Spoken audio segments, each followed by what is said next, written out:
Pertama, katanya nanti di akhir zaman itu Dajjal akan muncul di Isfahan. Artinya dia bangkit. Nah, ketika dia bangkit itu, dia akan pergi ke Isfahan. Nah, Isfahan adalah tempat launchingnya. Tempat dia ngumumin diri, bro, gua respawn gitu loh. Dan uniknya adalah Nabi SAW bilang dia akan diiringi oleh 70.000 orang Yahudi. Jadi bahkan Nabi Isa pun waktu itu nggak bisa melawan. Nggak bisa melawan. Dan disuruh sama Allah, bawa hamba-hambaku ke atas bukit. Artinya ngungsi aja ke pedalaman. Biarkan mereka berbuat kerusakan. Sampai Nabi Isa itu berdoa, ya Allah, musnahkanlah mereka. Sampai ada di satu hadis begini, ending cerita Ya'juj Ma'juj begini.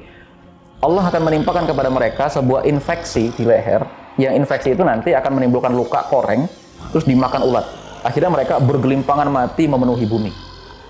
Ya'juj Ma'juj itu saking inginnya mengalahkan kita, menghina kita lebih jauh.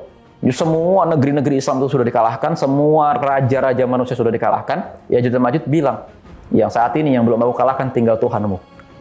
Dia melemparkan tombak ke langit, ternyata tombak itu balik ada darahnya. Dia bilang, Tuhanmu sudah aku kalahkan.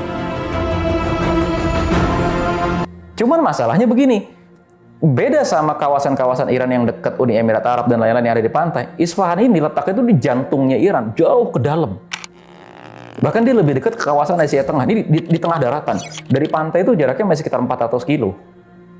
Pertanyaannya sekarang, gimana caranya nih? Skenarionya nanti bisa-bisa Isfahan akan jadi epicentrum akhir zaman, akan menjadi epicentrum dari cerita akhir zaman.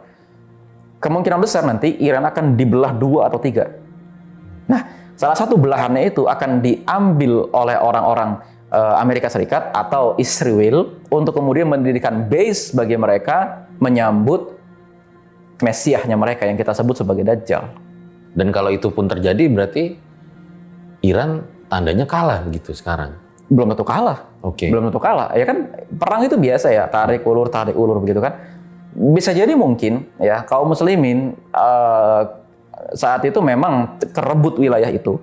Akan tetapi kita mendapatkan wilayah-wilayah yang lain.